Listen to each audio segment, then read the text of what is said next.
बच्चों, बहुत बहुत स्वागत है आप सभी का हमारे YouTube चैनल लर्नो लैब ऑफिशियल पर। तो बच्चों, जैसा कि आप स्क्रीन पे देख सकते हो, मैं लेकर आई हूँ क्लास 9th के साइंस के कुछ चैप्टर्स की कॉम्पिटेंसी बेस्ड क्वेश्चंस, और वो चैप्टर्स वही है जो मोस्ट ऑफ द स्कूल्स के हाफ ईयरली एग्जाम्स में आने वाले हैं। Chapter number 1 matter in our surroundings, number 2 is matter around us pure, number 5 the fundamental unit of life यानी कि cell, chapter number 7 motion, 8 force and laws of motion and chapter number 9 gravitation। okay? तो चलो start करती हूं मैं chapter number 1 matter in our surroundings. तो हमारा पहला क्वेश्चन क्या है? Masood wanted to find out which state of a substance dissolves faster in water। ठीक है, तो मसूद एक एक्सपेरिमेंट कर रहा है जिसमें वो ये फाइंड करने की कोशिश कर रहा है कि कौन सी स्टेट ऑफ मैटर है जो वाटर में जल्दी डिसॉल्व होगी, ठीक है, फास्टर डिसॉल्व होगी। He filled 2 similar glass jars with the same amount of water. उसने 2 ग्लास जार लिया, उसमें सेम अमाउंट ऑफ वाटर रखा है। Masood added the following substances. अब उसने क्या क्या ऐड किया? 10 gram of copper sulphate crystals to jar 1। ठीक है, फर्स्ट जार में उसने 10 ग्राम ऑफ कॉपर सल्फेट के क्रिस्टल्स ऐड किए हैं। 10 ml of 75% copper sulphate solution to jar 2। अब सेकेंड वाले जार में उसने क्या डाला है? 10 ml of 75% copper sulphate solution, यानी कि पहले वाले जार में उसने सॉलिड लिया है, ठीक है, क्रिस्टल्स लिया है, और दूसरे वाले में उसने सॉल्यूशंस लिए हैं, दैट मीन्स लिक्विड लिया है। Okay, the table shows the colour of the water in each jar after specific time periods. अब कुछ टाइम के बाद इसमें क्या होगा? सो आफ्टर 5 मिनट्स कलर हम देख सकते हैं जार 1 एंड 2 की, फिर 30 मिनट्स के बाद, and finally after 60 minutes. Okay, so which statement can be concluded from Masood's activity. अब इस एक्टिविटी को देखकर आपको अच्छे से याद रखना है हमने किया क्या था। फर्स्ट वाले में सॉलिड डाला गया है, दूसरे वाले में लिक्विड डाला गया। ओके, तो इन दोनों एक्टिविटीज को देखते हुए हमें ये कंक्लूड करनी है कि crystals dissolve partially in water, liquid dissolves faster than solids in water, या तो फिर copper sulphate dissolves faster in water than in any liquid, या particles of liquid have stronger force of attraction than that of solid. तो यहाँ पे option number B is the correct answer, that is liquids dissolve faster than solids in water. Liquid जो है वो जल्दी dissolve होता है, आप इस पिक्चर में भी देख सकते हो, ठीक है, कलर देख सकते हो कि कैसे लिक्विड जो है फटाफट डिसॉल्व हो रहा है और इसकी कलर डार्कर होती जा रही है, वही सॉलिड जो है वो टाइम ले रहा है टू डिसॉल्व। ओके, होप आपको ये समझ में आ गया होगा। नेक्स्ट क्वेश्चन नंबर 2 है, why did Masood use the same amount of water in each jar. ठीक है, अब एक्सपेरिमेंट करने के लिए उसने सेम अमाउंट ऑफ वाटर क्यों लिया है? पहले ही लाइन पे लिखी गई है कि he had taken the same amount of water. अब ऐसा क्यों है? तो सेम अमाउंट ऑफ वाटर इसलिए लिया गया है ताकि एक फेयर कंपैरिजन हो। Okay, to make fair comparison, to make fair comparison. ठीक है, किस बीच की कंपैरिजन की बात की जा रही है? ताकि दोनों जो जार्स लिए गए हैं उसमें सेम अमाउंट ऑफ वाटर रहे, जिसके वजह से हम प्रॉपरली टाइम देख सकते हैं कि सॉलिड या लिक्विड उन दोनों में से कौन पहले डिसॉल्व हो रहा है। ओके, चलो अब नेक्स्ट एक्सपेरिमेंट यहाँ पे क्या की जा रही है? मसूद टुक 10 ml of the coloured water from the jar 2 and poured it into 100 ml of plain water in jar X। अब देखो मसूद ने क्या किया। मसूद ने फर्दर X एंड Y 2 अलग अलग जार्स लिए हैं। जो जार 2 में जो हमारी सॉल्यूशन रेडी थी, ठीक है, ये जार 2 वाली जो लिक्विड है यानी कि सॉल्यूशन है, कॉपर सल्फेट की सॉल्यूशन जो बनी है, इससे 10 ml निकालकर उसने जार X में डाल दिया। ठीक है, he then took 10 ml of mixture from jar X and poured it into 100 ml of plain water in jar Y। अब यहां से फिर 10 ml निकालकर उसने 100 ml ऑफ वाटर में जार Y में डाल दिया। ठीक है, फिर से मैं रिपीट कर रही हूँ, जार 2 में जो ब्लू सॉल्यूशन थी, ठीक है, उसका 10 ml निकालकर उसने प्लेन वाटर 100 ml में डाल दिया है, दैट इज जार X में डाला है, और फ्रॉम जार X में जो सॉल्यूशन मिली है हमें, उससे 10 ml निकालकर उसने दूसरे जार में डाल दिया है। ठीक है, he mix the liquids in jars X and Y and properly जो भी मिक्सिंग की गई है उसे फिर स्टर कर अच्छे से मिक्स कर दिया गया है। अब इसके बेसिस पे देखो क्वेश्चन क्या है, what would be the likely color of the liquids in jar X and jar Y respectively। अब इन दोनों का कलर क्या होगा? तो काफी सिंपल सी क्वेश्चन है ये, आपको समझ में आ रहा होगा कि इसके कलर्स क्या होंगे। जार X का कलर जो है वो डार्कर होना चाहिए और जार Y का कलर जो होगा वो फेंटर होगा, ठीक है, वो थोड़ा फेंटर होगा। दैट मीन्स यहाँ पे करेक्ट ऑप्शन क्या है, ऑप्शन नंबर बी, ठीक है। जार एक्स जो है वो डार्कर होनी चाहिए और जार वाई में थोड़ी फेंट कलर होनी चाहिए, ओके। तो देखो ये सारे क्वेश्चंस जो है आपके एग्जाम पॉइंट ऑफ व्यू से काफी इंपॉर्टेंट है, ठीक है। सिमिलर टाइप के क्वेश्चंस पूछे जा सकते हैं या मे बी सेम क्वेश्चंस भी आपके एग्जाम में पूछे जा सकते हैं, ओके। सो वीडियो को एंड तक जरूर देखिए और ध्यान से देखिए। The picture shows the arrangement of particles in 3 different substances. अब यहाँ पे देखो मॉलिकुलर अरेंजमेंट की बात की गई है, यहाँ अरेंजमेंट मीन्स मॉलिकुलर अरेंजमेंट या पार्टिकल्स की अरेंजमेंट की बात की गई है। तो दिस इज सब्सटेंस 1, जहां पे आप देख सकते हो कैसे मॉलिक्यूल्स के बीच में कितने ज्यादा स्पेस है, ये कितना ज्यादा मूव कर रहे हैं, ठीक है। सब्सटेंस 2 जिसमें देख सकते हैं हम ज्यादा स्पेस नहीं है और ये वाइब्रेशन में सेट है, ओके। नेक्स्ट सब्सटेंस 3 जब आप देखोगे तो इसमें स्पेसेस सबसे ज्यादा है और इसमें भी थोड़ी मोशन हो रही है। अब ये तीनों पिक्चर्स देखने के बाद आपको बताना है which of the following is true about the state of 3 substances, ठीक है। इन तीनों सब्सटेंसेस में कौन सी स्टेट आपको दिखाई दे रही है, ओके। तो देखो पहले वाले में सबसे ज्यादा गैप्स हमें दिखाई दे रहा है, मैक्सिमम गैप्स दिखाई दे रहे हैं, मतलब ये किस में पॉसिबल है, ये गैसेस में पॉसिबल है। सेकेंड वाले में आप देख सकते हो मिनिमम गैप्स हैं, यानी कि minimum spaces between the particles हैं, तो ये किस में दिखाई देता है, ये सॉलिड्स में ऐसा होता है। और थर्ड वाले में सब कुछ मॉडरेट है, that means this is liquid. तो अब आपको क्या लगता है ऑप्शन कौन सी यहाँ पे करेक्ट होनी चाहिए, so option D is the correct answer, ठीक है। सब्सटेंस 1 जो है वो गैस होगा, substance 2 is solid and substance 3 is liquid, ठीक है। तो ऑप्शन डी यहाँ पे करेक्ट आंसर हो गया। चलो आगे बढ़ती हूँ अब मैं। What can be done to make the particles of substance 1 move slower?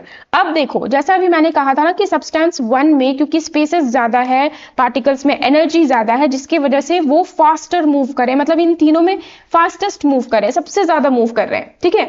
लेकिन मान लो हमें ये क्वेश्चन दी गई है कि हमें इनकी स्पीड थोड़ी कम करनी है, we have to slow down them, okay, slow करना है, इसे स्लोअर करना है।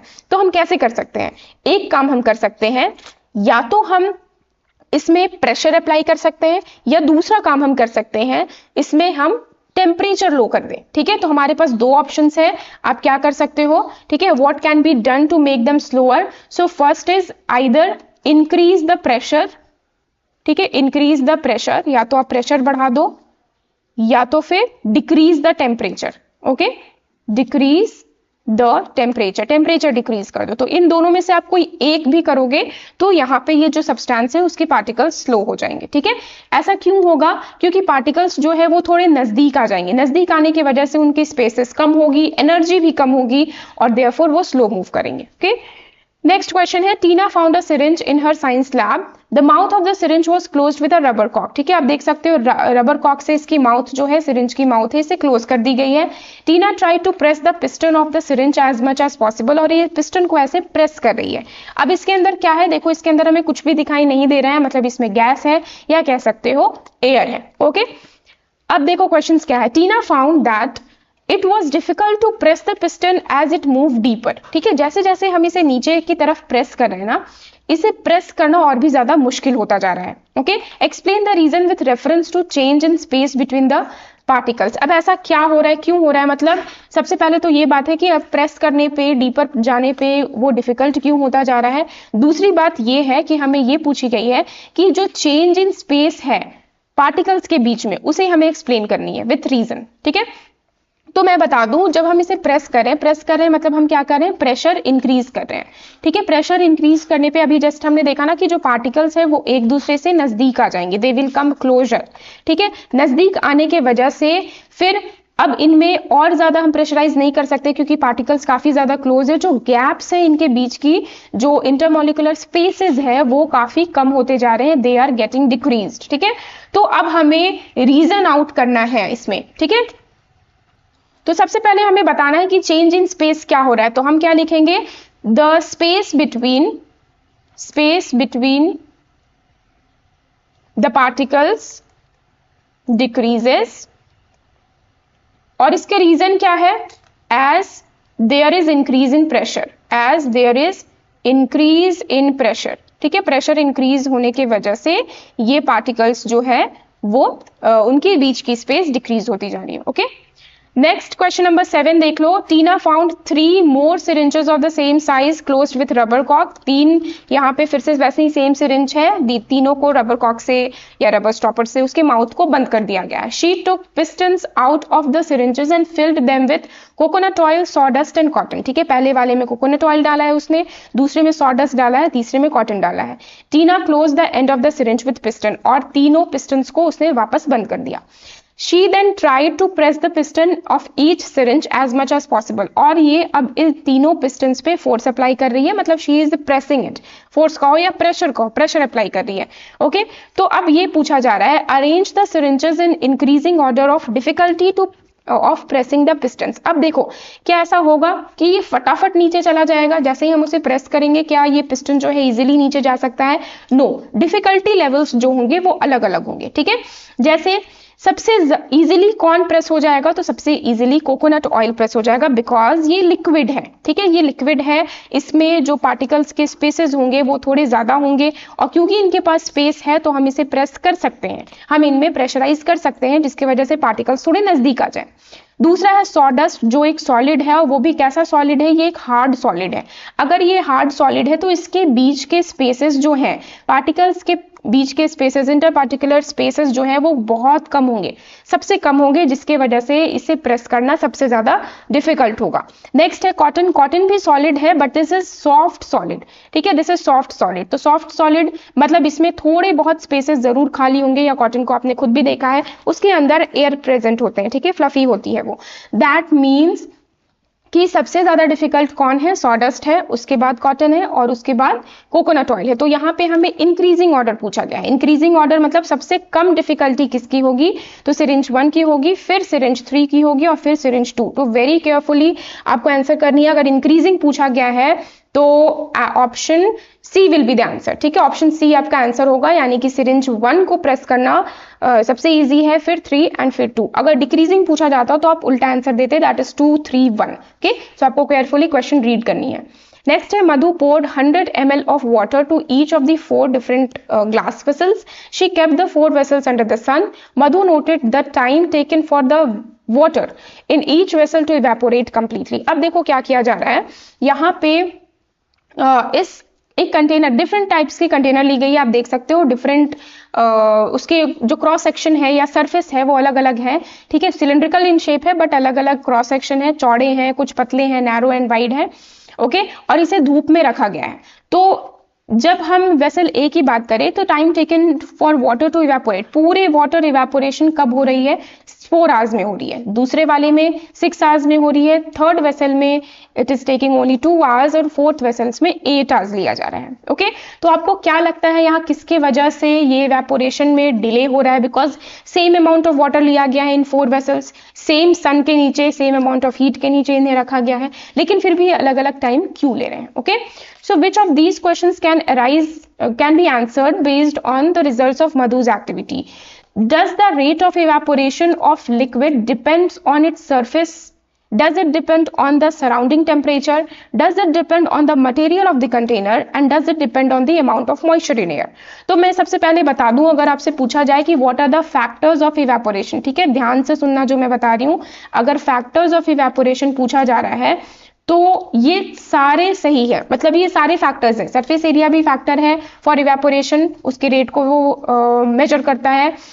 सराउंडिंग टेम्परेचर भी है, मटेरियल ऑफ द कंटेनर भी है, and also the moisture in the air. लेकिन इस एक्टिविटी में कौन सी फैक्टर यहाँ पे वर्क कर रही है? So that is surface area, यानी कि option A is the correct answer. ठीक है, मधु ने जो डिफरेंट कंटेनर्स लिए हैं जिसमें डिफरेंट अमाउंट ऑफ वाटर है, तो इसमें अलग अलग टाइम में इसकी इवेपोरेशन हो रही है। दैट इज जिसका सरफेस सबसे ज्यादा है उसमें फास्टर इवेपोरेशन होगी, मतलब evaporation is directly proportional to surface area. Surface area अगर ज्यादा है तो इवेपोरेशन की रेट भी फास्टर होगी। Okay, next, why did Madhu pour equal amount of water in each vessel? ठीक है, अब मधु ने इक्वल अमाउंट क्यों लिया है? तो ये चीज हमने पहले वाली एक्टिविटी में भी देखा था, टू मेक फेयर कंपैरिजन। ठीक है, simply to make fair comparison.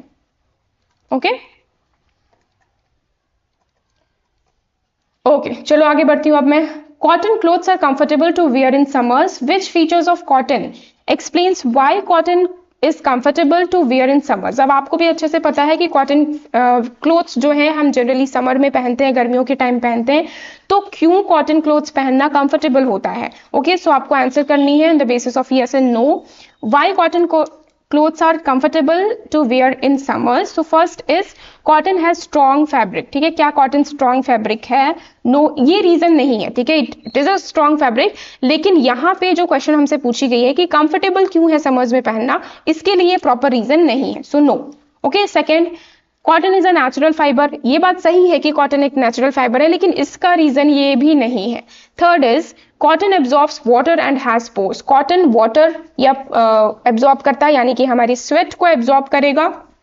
क्यों एब्जॉर्ब करेगा? क्योंकि इसमें पोर्स होती है। सो दैट मीन्स ऑप्शन यस यहाँ पे होगा। ओके, सो थर्ड ऑप्शन जो है that is the proper answer. ठीक है, ओके, तो यहाँ हमारा चैप्टर 1 कंप्लीट हो गया। अब मैं स्टार्ट करती हूँ chapter 2, that is matter around us pure.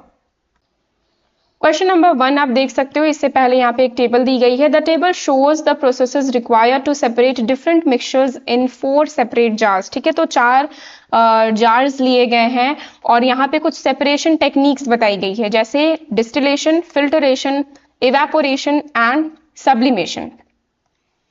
Distillation एक सेपरेशन टेक्निक है जिससे हम 2 लिक्विड्स को सेपरेट करते हैं। ठीक है, मतलब लिक्विड मिक्सचर को यहाँ पे सेपरेट किया जा सकता है। फिल्ट्रेशन एक सेपरेशन टेक्निक है जिसमें सॉलिड को लिक्विड से सेपरेट कर सकते हैं। इवेपोरेशन में भी सॉलिड को लिक्विड से सेपरेट करते हैं एंड सब्लिमेशन में सॉलिड को सॉलिड से सेपरेट करते हैं। ओके, सो क्वेश्चन नंबर 1 है which jar contains a mixture of 2 solids. तो अगर जार नंबर कौन सा होगा जिसमें आप 2 सॉलिड्स को सेपरेट कर रहे हो, सो दैट आप पर्टिकुलर सेपरेशन टेक्निक यूज कर रहे हो। तो 2 सॉलिड्स कौन से वाले होंगे? सब्लिमेशन से उन्हें सेपरेट किया जा रहा है, यानी कि jar 4 is the correct answer. Okay, next है what process does not involve heating. कौन सी प्रोसेस है जो हीटिंग इन्वॉल्व नहीं करती है इन चारों में से? डिस्टिलेशन, फिल्ट्रेशन, इवेपोरेशन और सब्लिमेशन। ओके, तो डिस्टिलेशन एक ऐसा प्रोसेस है जहां पे इवेपोरेशन एंड कंडेंसेशन दोनों प्रोसेस होता है एंड इवेपोरेशन के लिए हमें तो हीट करनी पड़ेगी।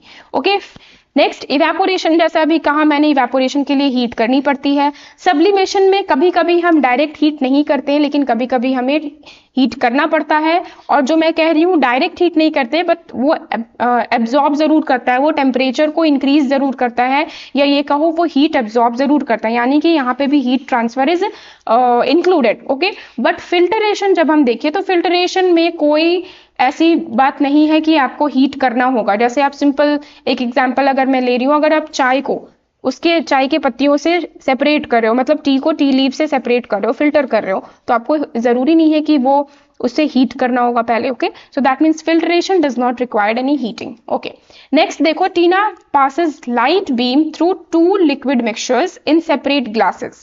The picture shows Tina's observation. अब देखो क्या है, यहाँ पे टीना ने क्या किया है, 2 लिक्विड्स लिए हैं, 2 मिक्सचर्स लिए हैं और इन दोनों से बीम ऑफ लाइट ये पास कर रही है। ठीक है, सबसे पहली बात तो है आपको बहुत ही केयरफुली यहाँ पे देखना है, क्योंकि picture is not very clear, जिसकी वजह से डिफरेंट आंसर्स बच्चे लिख सकते हैं। बट आप यहाँ देख सकते हो, अगर बीम ऑफ लाइट की बात हो रही है और यहाँ मिक्सचर्स ली गई है, यानी कि कहीं ना कहीं यहाँ स्कैटरिंग के बारे में बात हो रही है। ठीक है, जो आपने चैप्टर नंबर 2 में पढ़ा है। ओके, तो क्या लिक्विड ए में स्कैटरिंग हो रही है? सो यस, लिक्विड ए में स्कैटरिंग हो रही है। ओके, क्योंकि लाइट जो है आप देख सकते हो लिक्विड्स को ये ग्लो कर रहा है। नेक्स्ट, लिक्विड 2 में भी स्कैटरिंग हो रही है, मतलब इन दोनों में स्कैटरिंग हो रही है, बट स्कैटरिंग की जो क्वांटिटी है वो डिफर कर रही है। यहाँ पे आप देख सकते हो पिक्चर में स्कैटरिंग की क्वांटिटी जो है वो डिफर है। ओके, चलो अब इसके बेसिस में क्या क्वेश्चन पूछा गया है, based on the behaviour of the light beam in liquid 1 and 2 क्या क्या वो हो सकते हैं। ठीक है, can liquid 1 be a solution, liquid 2 be a colloid. तो सबसे पहले मैं बता दूं, अगर इन दोनों में स्कैटरिंग हो रही है दैट मीन्स सॉल्यूशन तो ये दोनों में से कोई भी नहीं होगा। स्कैटरिंग किस में होती है? कोलॉइड्स में होती है एंड सस्पेंशन में होती है। ठीक है, मतलब ये दोनों में से एक कोलॉइड होगा और एक सस्पेंशन होगा। अब जिसमें ज्यादा स्कैटरिंग हो रही है, जिसमें ज्यादा स्कैटरिंग हो रही है that will B suspension and जिसमें कम हो रही है दैट विल बी कोलॉइड, यानी कि जो लिक्विड 1 है वो कोलॉइड है, लिक्विड 2 इज सस्पेंशन। तो यहाँ पे सही आंसर हो जाएगा आपका ऑप्शन नंबर बी, थर्ड का B is the correct option. Colloid liquid 1 and suspension is liquid 2। Okay, which of these is true about the particles in the two liquids. अब इन दोनों लिक्विड्स में किस के बारे में सही बताया गया, कौन सी ऑप्शन करेक्ट है। आप देखो यहाँ पे ऑप्शंस पढ़ो पहले। Particles in both the liquids scatter light, particles in both the liquids absorb light, particles in liquid 1 scatter and in 2 it absorbs, particle in liquid 1 absorbs and particle in 2 scatter. तो ये तो पहले ही हमने discussion कर लिया है कि दोनों में स्कैटरिंग हो रही है, यानी कि दोनों के पार्टिकल्स जो है वो लाइट स्कैटर करते हैं। वही सॉल्यूशंस का देख लो तो वो एब्जॉर्ब करते हैं। ओके, नेक्स्ट अब यहाँ पे हमें पिक्चर दी गई है, ये है एक सेपरेटिंग फनल। ठीक है, ये क्या होता है, ये एक apparatus है, ये एक डिवाइस है। ठीक है, ये ग्लास का बना होता है। ठीक है, अराउंड ये 22-25 सेंटीमीटर, ओके, या अराउंड हाँ लगभग 20 सेंटीमीटर इसकी लेंथ होती है। ठीक है, यहाँ से लेकर यहाँ तक। एंड इसकी यूजेस क्या है। ठीक है, यहाँ पे देखो एक नोजल लगा हुआ है, आप देख सकते हो। ओके, चलो आगे बढ़ती हूँ। What are the components of a mixture that can be separated using separating funnel? अब separating funnel एक ऐसी डिवाइस है जिससे आप सेपरेशन कर सकते हो, लेकिन किस टाइप के कंपोनेंट यहाँ पे प्रेजेंट होने चाहिए, तो यहाँ पे 2 इमिसिबल लिक्विड्स होनी चाहिए। 2 इमिसिबल लिक्विड्स मतलब जो मिक्स ना हो, the 2 liquids which never meets. ठीक है, विच नेवर मिक्सेस। ठीक है, जो कभी भी मिक्स नहीं हो उसे हम कहेंगे दे आर इमिसिबल लिक्विड। जैसे एग्जांपल ले लो वाटर एंड ऑयल। ठीक है, ये कभी भी मिक्स नहीं होगा, तो इसे हम यहाँ पे डालकर इस मिक्सचर को, वाटर एंड ऑयल के मिक्सचर को सेपरेटिंग फनल में डालकर सेपरेट कर सकते हैं। Next, which of these is an alloy, silver, copper, bronze and aluminium. तो सिल्वर एक मेटल है, कॉपर भी एक मेटल है, एल्यूमिनियम भी एक मेटल है, but bronze is a mixture of metals. मतलब ब्रॉन्ज यहाँ पे एलॉय है। किसका एलॉय है ये, कॉपर एंड टिन का। ठीक है, कॉपर इसमें अराउंड 88% प्रेजेंट होती है, और टिन जिसके सिंबल होती है SN। ठीक है, तो इसकी क्वांटिटी जो है दैट इज 12%। ठीक है, चलो आगे बढ़ती हूँ। The flow chart shows a typical water treatment system. तो यहाँ पे वाटर ट्रीटमेंट सिस्टम शो किया गया है। सबसे पहला यहाँ पे पिक्चर आप देख सकते हो, दिस इज अ रिजर्वॉयर, मतलब ये एक डैम हो सकता है, एक पॉन्ड, कुछ भी हो सकता है जहां से वाटर सप्लाई आ रही हो। ठीक है, नेक्स्ट स्टेज 1, लार्ज पार्टिकल्स जो है, लार्ज सॉलिड्स जो है वो यहाँ सेटल डाउन होते हैं। स्टेज 2 में सस्पेंडेड पार्टिकल्स जो है, मतलब जो छोटे छोटे पार्टिकल्स हैं, जो सॉलिड है, जो हमें दिखाई देते हैं लेकिन वो छोटे होते हैं। ठीक है, तो वो सारे पार्टिकल्स यहाँ पे सेटल डाउन हो रहे हैं। Stage 3 is the filtration tank. Filtration जो सबसे इंपॉर्टेंट टैंक है यहाँ पे, दैट मीन्स ये वेरी स्मॉल पार्टिकल्स को भी ये फिल्टर आउट कर देता है। Okay, and stage 4 is chlorination process, जहां पे बैक्टीरिया को मारा जा रहा है। ठीक है, and finally it reaches to our home. तो this is the water treatment system. अब इसमें क्वेश्चंस पूछी गई है, what could be concluded from the flow chart about the water treatment system. There are 2 stages in filtering water, microorganisms in water removed in the last stage, large impurities of water is removed in the last stage, या there are 3 stages of removal of suspended impurities। अब देखो ये सारे questions जो हैं इसके answer आपको यहीं पे दिए गए हैं। ठीक है, तो आपको इसमें ज्यादा दिमाग लगाना नहीं है, simply option B will be the answer. क्यों, क्योंकि micro organism in water is removed in the last stage. Simple, 2 stages तो यहाँ है नहीं। ठीक है, लार्ज इंप्यूरिटीज तो लास्ट स्टेज में रिमूव नहीं हो रहा है, वो तो थर्ड में हो रहा है, और 3 स्टेजेस भी नहीं है। दैट मीन्स ऑप्शन बी जो है यही होगा हमारा करेक्ट आंसर। ओके, नेक्स्ट है विच of these is common for all chemical changes. Chemical changes अगर हो रही है तो इसमें से क्या कॉमन होगा, चेंज इन शेप होगा, एब्जॉर्प्शन ऑफ हीट होगी, इंक्रीज इन वॉल्यूम होगी, या फॉर्मेशन ऑफ न्यू सब्सटेंस होगी। तो सबसे कॉमन पूछा गया है। ठीक है, बहुत सारे केमिकल चेंजेस में शेप भी चेंज हो सकती है, एब्जॉर्प्शन ऑफ हीट भी हो सकता है, शेप चेंज होने की वजह से वॉल्यूम में भी इंक्रीज या डिक्रीज हो सकता है, एंड देयरफॉर यहाँ पे आपको बहुत ही प्रॉपरली आंसर करनी है। सबसे कॉमन पूछा गया, तो सबसे कॉमन क्या है, फॉर्मेशन ऑफ न्यू सब्सटेंस। मतलब जो केमिकल चेंजेस है, केमिकल चेंजेस का जो सबसे इंपॉर्टेंट प्रॉपर्टी होता है, ठीक है, जिसे हम केमिकल चेंज को डिफाइन करते हैं, this is formation of new substances. Okay, चलो, the table list the properties of 4 substances. 4 substances हैं, सब्सटेंस 1, 2, 3 एंड 4। अब इसमें 2 प्रॉपर्टीज ली गई है, इज इट शाइनी और डज इट कंडक्ट इलेक्ट्रिसिटी। तो सब्सटेंस 1 जो है वो शाइनी है और very good conductor of electricity है। सब्सटेंस 2 जो शाइनी नहीं है and poor conductor of, very poor conductor of electricity है। सब्सटेंस 3 ये शाइनी है लेकिन ये मीडियम कंडक्टर ऑफ इलेक्ट्रिसिटी है। एंड सब्सटेंस 4 जो शाइनी नहीं है and poor conductor of electricity है। वेरी केयरफुली यहाँ पे वर्ड्स को पढ़ना, very good, good, very poor, poor, ये सब डिफरेंट है। ओके, चलो अब इससे क्वेश्चन क्या पूछी गई है, which of the substance is a metalloid. ठीक है, अब इनमें से मेटेलॉइड कौन है ये हमसे पूछा जा रहा है। तो मेटेलॉइड की प्रॉपर्टी क्या लगता है आपको क्या होगा, मेटेलॉइड की प्रॉपर्टी जो है वो ऐसी होनी चाहिए कि वो मेटल और नॉन मेटल के बीच में हो। ठीक है, दैट मीन्स वो मॉडरेट हो। तो मॉडरेट यानी कि मीडियम आपको कहाँ दिखाई दे रहा है, यहाँ दिखाई दे रहा है सब्सटेंस 3 में। और मेटेलॉइड्स कुछ शाइनी होते भी हैं कुछ नहीं भी होते हैं, बट यहाँ पे इससे यस होगा। Okay, so that means option number C is the correct answer, substance 3। आगे देखो क्या है, a gas cylinder has the following symbol on its surface. ठीक है, मान लो एक सिलेंडर है उसके अंदर कोई गैस भरी हुई है। ठीक है, और उसके ऊपर ये सिंबल यानी कि ये जो डेंजर का सिंबल है ये लगाया गया है।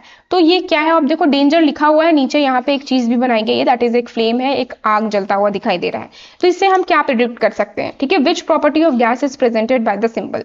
तो ये हम शो कर सकते हैं कि ये जो गैस है this can be flammable. Okay, gas can be inflammable. Inflammable का मतलब क्या हुआ कि ये जल सकता है। ठीक है, इसमें आग लग सकती है। ओके, या हम इसे फ्लेमेबल भी कह सकते हैं, या हम इसे कंबस्टिबल भी कह सकते हैं। ओके, चलो अब मैं आगे बढ़ती हूं। अब नेक्स्ट क्वेश्चंस जो है हमारा that is from chapter 5, that is fundamental unit of life, cell. Okay, तो चलो स्टार्ट करती हूं मैं इसके questions. The diagram shows an animal cell with some of its organelles.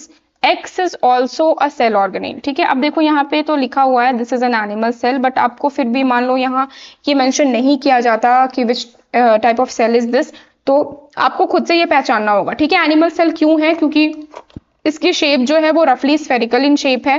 ठीक है, जनरली प्लांट सेल जो होते हैं वो रेक्टेंगुलर होते हैं। ठीक है, दूसरी बात ये है इसमें हमें कहीं वैक्यूल्स दिखाई नहीं दे रहा है, प्लांट सेल में वैक्यूल्स होते हैं। ओके, चलो आगे बढ़ती हूँ अब मैं। What does X represent in the diagram? अब देखो यहाँ पे कुछ यहाँ पे सेल ऑर्गेनिज्म मेंशन किए गए हैं, that is this is micro organism, ये साइटोप्लाज्म है, ये लाइजोसोम्स है। So what about X? X क्या है? सो X is endoplasmic reticulum, option D is the correct answer. एक और बात मैं स्पेसिफाई कर दूं, एंडोप्लाज्मिक रेटिकुलम जो स्ट्रक्चर आप यहाँ पे ऐसे देख रहे हो, इसमें आप देख सकते हो कि ऐसे ये रफ दिखाई दे रहा है, दैट मीन्स इसके ऊपर राइबोसोम्स जो है वो एम्बेडेड है और ये रफ एंडोप्लाज्मिक रेटिकुलम है। अगर ऐसा क्वेश्चन आए तो आपको स्पेसिफाई भी करनी होगी। ओके, चलो नेक्स्ट है, the inner membrane of mitochondria is folded into many finger like projections, explain what would happen if the inner membrane was not folded.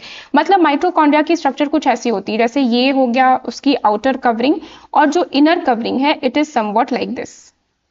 ठीक है, इसकी इनर कवरिंग ऐसे होती है, मतलब इनर कवरिंग में हम बहुत सारे फोल्ड्स देखते हैं। ठीक है, फोल्ड्स हमें देखने को मिलती है। तो ये कहा गया है कि अगर मान लो इनर फोल्डिंग इसकी कम होती या इनर फोल्डिंग नहीं होती तो क्या होता। अगर इनर फोल्डिंग कम होती तो सरफेस एरिया डिक्रीज होता। Okay, surface area decreases and so energy production, क्योंकि इसका काम क्या है, एनर्जी प्रोड्यूस करना, and so energy production also decreases. Okay, energy production also decreases, ऐसा हो जाता है यहाँ पे। ओके, नेक्स्ट देखो question number 3, which cell organelle found only in a plant cell are not shown in the diagram. कौन सी सेल ऑर्गेनेल है जो सिर्फ और सिर्फ प्लांट सेल में प्रेजेंट होती है और वो हमें इस डायग्राम में दिखाई नहीं दे रहा है। ओके, सो ऑप्शंस देखो यहाँ पे क्या है, cell wall, ribosomes and chloroplast. Cell wall yes, ठीक है, क्योंकि ये प्लांट सेल में प्रेजेंट होता है, इस डायग्राम में हमें नहीं दिखाई दे रहा है। राइबोसोम्स नो, क्योंकि राइबोसोम्स दोनों में प्रेजेंट होते हैं, प्लांट एंड एनिमल सेल में। Chloroplast yes, because chloroplast animal cell में प्रेजेंट नहीं होता, it is present only in plant cell और हमें डायग्राम में नहीं दिखाई दे रहा। ओके, चलो होप आपको ये सब कुछ समझ में आ रहा होगा अच्छे से। नेक्स्ट है, cells grow by dividing, the picture shows one such growing cell ready to divide. ठीक है, अब यहाँ पे एक पिक्चर दी गई है जहां सेल्स रेडी टू डिवाइड हो रहे हैं। ऑल्दो ये डायग्राम आपके 9th के बुक में नहीं है, आप सीनियर क्लासेस में इसे पढ़ोगे, सेल डिविजन के बारे में डिटेल में पढ़ोगे, बट फिर भी यहाँ पे एक क्वेश्चन मेंशन कर दिया गया है, so we have to do this. ठीक है, अब एक और बात बता दूं, ये जो सेल डिविजन यहाँ पे बताई जा रही है दिस इज अबाउट माइटोसिस। ठीक है, ये माइटोसिस की एक स्ट्रक्चर है। माइटोसिस के अब जितने भी फीचर्स आपने पढ़े हैं आप उसे रिकॉल कर लो, उसके अकॉर्डिंग आप इसे आंसर कर सकते हो। ठीक है, how many cells will be formed after the cell divides completely. तो आपको डायग्राम देखकर बस समझना है कि ये माइटोसिस है, उसके बाद जो क्वेश्चंस होंगे आप उसके अकॉर्डिंग आंसर करोगे। तो माइटोसिस में कितने डॉटर सेल्स बनते हैं, कितने सेल्स डिवीजन के बाद हमें दिखाई देते हैं, तो इट इज 2। तो यहाँ पे 2 डॉटर सेल्स की फॉर्मेशन होगी, ओके, 2 डॉटर सेल्स की फॉर्मेशन होगी इन माइटोसिस। नेक्स्ट है how many chromosomes with each daughter cell receive. अब माइटोसिस में हमने क्या देखा था, पेरेंट सेल में जितने भी क्रोमोसोम्स होते हैं, मान लो x नंबर ऑफ क्रोमोसोम्स हैं, तो डॉटर सेल्स में भी x नंबर ऑफ क्रोमोसोम्स ही आएंगे, ओके। दैट मीन्स अगर यहाँ पे कितने क्रोमोसोम्स हमें दिखाई दे रहे हैं, देख लो आप, 1 2 3 4, 4 दिखाई दे रहे हैं, so that means daughter cells में भी 4 क्रोमोसोम्स ही आएंगे। So option B is the correct answer है, ओके। नेक्स्ट देखो, अब यहाँ पे एक एक्टिविटी की गई है, ठीक है। एक्टिविटी में देखो क्या है, यहां पे बीकर लिए गए हैं, बीकर 1 2 3। बीकर 1 में वाटर डाला गया है, बीकर 2 में 1% ऑफ सॉल्ट सॉल्यूशन डाला गया है, एंड बीकर 2 में 2% ऑफ सॉल्ट सॉल्यूशन डाला गया। मतलब यहाँ पे मोर शुगर है, ज्यादा शुगर है, यहाँ पे लेस शुगर है, सॉरी सॉल्ट है, एंड यहाँ पे नो सॉल्ट या शुगर कुछ भी नहीं, ओनली वाटर है, ठीक है। Now there is a recording done here, ठीक है। यहाँ पे कुछ ऑब्जर्वेशंस लिखी गई है कि length of the potato stripe before placing in the beaker. जब वाटर में आप इसे प्लेस करोगे, ठीक है, वाटर में आप इसे प्लेस करोगे, तो स्टार्टिंग में पोटैटो स्ट्राइप्स की लेंथ क्या थी, तो यहाँ सबके सेम लेंथ लिए गए हैं, दैट इज 5 सेंटीमीटर। इन सारे पोटैटो स्ट्राइप्स की लेंथ ली गई है। दूसरे वाले में क्या यहाँ पे टेबल में दी गई है कि length of the potato stripe after 5 hours, 5 घंटे के बाद पोटैटो स्ट्राइप्स की लेंथ क्या होगी, ठीक है। तो बीकर 1 में आप देख सकते हो इसकी लेंथ बढ़ रही है, ठीक है। बीकर 2 में देख सकते हो पहला वाला तो सेम है, बट बाकी जो है इसमें 4.9, दैट मीन्स इट में डिक्रीज हो रही है लेंथ। और बीकर 3 में देखोगे तो लेंथ इज डिक्रीजिंग, ठीक है। So what can Sania conclude from her experiment. अब ये जो एक्सपेरिमेंट की गई है इसमें ये कहा जा रहा है, if Sania is doing this experiment then what can be concluded. So option A है salt molecules from the cell move out when kept in water. अब सबसे पहले तो मैं बता दूं ये जो एक्सपेरिमेंट है ये ऑस्मोसिस से रिलेटेड है, ठीक है। ऑस्मोसिस क्या है ये आपको पता होना चाहिए। Osmosis means the movement of water from higher concentration area of water to lower concentration region of water, ठीक है। मतलब वाटर हायर कंसंट्रेशन वाले रीजन से लोअर कंसंट्रेशन वाले रीजन में मूव करता है, ठीक है। तो अब देखो यहाँ पे वाटर की कंसंट्रेशन सबसे ज्यादा कहाँ है, फर्स्ट वाले बीकर में, ठीक है। We are not talking about the salt की कंसंट्रेशन कितनी है, वाटर, याद रखना इस बात को, वाटर की कंसंट्रेशन की बात की जा रही है। मतलब बीकर 1 में वाटर की कंसंट्रेशन सबसे ज्यादा है, यानी कि यहाँ पे सबसे ज्यादा वाटर जो है पोटैटो में एंटर करेंगे, ठीक है। बीकर 1 में अगर सॉरी बीकर 2 में अगर देखोगे तो 1% सॉल्ट सॉल्यूशन है, मतलब very less amount of salt solution है। तो यहाँ उल्टा हो सकता है, यानी कि बीकर में सॉल्ट वाटर की कंसंट्रेशन कम होगी और पोटैटोज में कंसंट्रेशन ज्यादा होगा। थर्ड वाले में 2% सॉल्ट सॉल्यूशन, यानी कि यहाँ पे वाटर की कंसंट्रेशन बाहर बीकर में कम होगी, पोटैटोज में ये ज्यादा होगा। मतलब पोटैटो के अंदर से वाटर जो है वो बाहर जाएगा, जिसकी वजह से इसकी साइज छोटी हो जाएगी। और वही पहले वाले में क्या हो रहा है, बाहर ज्यादा है अंदर कम है, जिसकी वजह से बाहर से पानी अंदर जा रहा है, पोटैटो स्ट्राइप्स में जा रहा है और पोटैटो स्ट्राइप्स की लेंथ जो है वो बढ़ रही है, ओके। तो यहाँ पे जो करेक्ट आंसर है हमारा that will be option D, that is water molecules move out of the cell based on the amount of salt in the solution, ठीक है। सेल के बाहर तभी वाटर जाता है जब हमें पता चले कि वो किस टाइप के सॉल्यूशन में रखा है, क्या वो सॉल्यूशन में सॉल्ट नहीं है, क्या उस सॉल्यूशन में सॉल्ट है, तो कितना सॉल्ट है, अमाउंट ऑफ सॉल्ट क्या होगा, it depends on that, okay. चलो next, in which beaker was the concentration of water molecules inside and outside the potato likely to be same, explain your answer. अब यहाँ पे ये कहा जा रहा है कि आपको क्या लगता है किस बीकर में inside and outside concentration of water जो है वो लगभग सेम है। तो आप इस टेबल को देखकर बता सकते हो। इस टेबल में आप देख सकते हो जो बीकर 2 की रीडिंग दी गई है आफ्टर 5 आवर्स, उसमें लगभग दे आर सेम, 5.0 5.0, लास्ट वाले में 4.9 है, that is very slight change. इसका मतलब बीकर 2 में ये दोनों कंसेंट्रेशंस जो होंगे वो लगभग सेम होंगे, they are approximately same, okay. So क्या है यहाँ पे आंसर विल बी बीकर 2, ठीक है। बीकर 2 में हमारा जो कंसेंट्रेशन होगा inside and outside of the potato cells of water will be same, ठीक है। एक्सप्लेन क्या करोगे इस आंसर में, आप ये बताओगे this is because we can see in the table that length of the potato stripes are same, ठीक है, ऑलमोस्ट सेम आप लिख सकते हो कि जो पोटैटो स्ट्राइप्स के लेंथ है वो ऑलमोस्ट सेम दिखाई दे रहे हैं, इसके वजह से we can say that concentration दोनों में सेम है। okay, चलो आगे बढ़ती हूँ। Why did Sania place 3 potato stripes in each beaker? 3 उसने क्यों रखा, 2 क्यों नहीं रखा या एक ही क्यों नहीं रखा? ऑस्मोसिस तो एक में भी हो जाता, ठीक है, लेकिन इसलिए 3 रखा गया है फॉर बेटर कंपैरिजन, ठीक है, तो इसे वही आंसर है for fair comparison, for better comparison. अगर 3 होगी, मान लो 2 में ऐसा हो सकता है कि सेम टाइप के रिजल्ट्स आ जाए, 1 रखोगे तो आप कंपैरिजन तो कर ही नहीं पाओगे, इसलिए आपको 3 रखा गया, या आप 4 भी रख सकते हो ताकि बेटर कंपैरिजन हो। Okay, for better comparison. चलो नेक्स्ट फिगर देखो, यहाँ पे अमीबा है, सिंगल सेलुलर ऑर्गेनिज्म है, यूनिसेलुलर ऑर्गेनिज्म है ये। अमीबा क्या कर रहा है, इसके पास फूड पार्टिकल्स आए, अब इस फूड पार्टिकल को वो एनगल्फ कर रहा है, ठीक है, एनगल्फ मतलब उसे पकड़ ले रहा है, उसे निगल ले रहा है, ठीक है, और ये जो प्लाज्मा मेम्ब्रेन है, सेल मेम्ब्रेन, इसके अंदर देखो फूड पार्टिकल्स चले गए और ये फाइनली इसे डाइजेस्ट करेगा।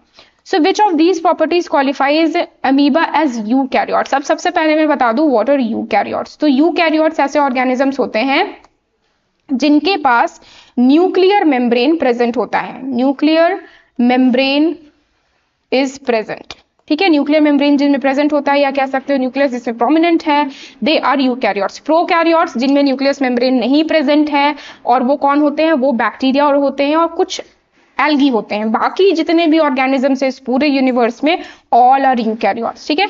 तो अब यहाँ पे ये पूछा जा रहा है विच ऑफ दीज प्रॉपर्टीज, कौन सी प्रॉपर्टी है जिससे पता चल रहा है कि अमीबा यूकैरियोट है? तो क्या उसके यूनिसेलुलर होने से? No. It needs food for energy? No, food तो सबको चाहिए। It has a membrane bound nucleus, मतलब उसके चारों तरफ एक मेम्ब्रेन है न्यूक्लियस के तरफ। Yes, this is the answer. So option C is the correct answer यहाँ पे, कि अगर उसमें न्यूक्लियस में एक बाउंड्री है सो दैट मीन्स वो यूकैरियोट है। Is it surrounded by plasma membrane? नहीं, तो ये तो सारे सेल्स बाउंडेड होते हैं। ओके, नेक्स्ट क्वेश्चन नंबर 10 देखो, what property of the plasma membrane helps amoeba acquire food? कौन से प्रॉपर्टी प्लाज्मा मेम्ब्रेन की होती है जिससे ये हमें पता चल रहा है कि वो फूड ऐसे इस तरह से एक्वायर कर रहा है, मतलब फूड वो एनगल्फ कर ले रहा है, अपने अंदर ले रहा है। Okay, so option C it is flexible, it is selectively permeable, it is made up of proteins and lipids and it allows diffusion of some substances across it. अब देखो, अगर मैं इन चारों पॉइंट्स के बारे में बात करूं ना, तो ये चारों पॉइंट्स सही है फॉर सेल मेम्ब्रेन, यानी कि प्लाज्मा मेम्ब्रेन के लिए ये सारे पॉइंट सही है। लेकिन हमें जो क्वेश्चन पूछा गया है that is with respect to amoeba. So questions आप बहुत केयरफुली पढ़ना, नहीं तो आपको कंफ्यूजन हो सकती है, आपको लगेगा हाँ आप सेल मेम्ब्रेन देखोगे, आप प्लाज्मा मेम्ब्रेन देखोगे, सेलेक्टिवली परमेबल में मार्क कर आ जाओगे, लेकिन ऐसा नहीं करना है, आपको बहुत ही केयरफुल होना है। यहाँ पे बस अमीबा के बारे में पूछा जा रहा है कि अमीबा की कौन सी प्रॉपर्टी है जिसके वजह से सेल मेम्ब्रेन की ये स्पेसिफिक प्रॉपर्टी होगी। ओके, सो यहाँ पे आंसर ऑप्शन ए होगा, that is it is flexible. ये फ्लेक्सिबल है, इसकी जो सेल मेम्ब्रेन होती है, प्लाज्मा मेम्ब्रेन होती है, वो फ्लेक्सिबल है, जिसकी वजह से आप देख सकते हो इसकी शेप हर जगह अलग अलग दिखाई दे रही है, मतलब वो ऐसे ऐसे ऐसे मूव करता हुआ आगे बढ़ रहा है, फूड को एनगल्फ कर रहा है, मूवमेंट इससे कर रहा है। So therefore plasma membrane is flexible है। ओके, सो यहाँ तक होप आपको ये सब कुछ अच्छे से समझ में आ रहा होगा। अगर आपको कोई डाउट है आप हमें कमेंट सेक्शन में कमेंट कर पूछ सकते हो। नेक्स्ट चैप्टर है हमारा चैप्टर नंबर 7, मोशंस। तो यहाँ से एंट्री होती है फिजिक्स की।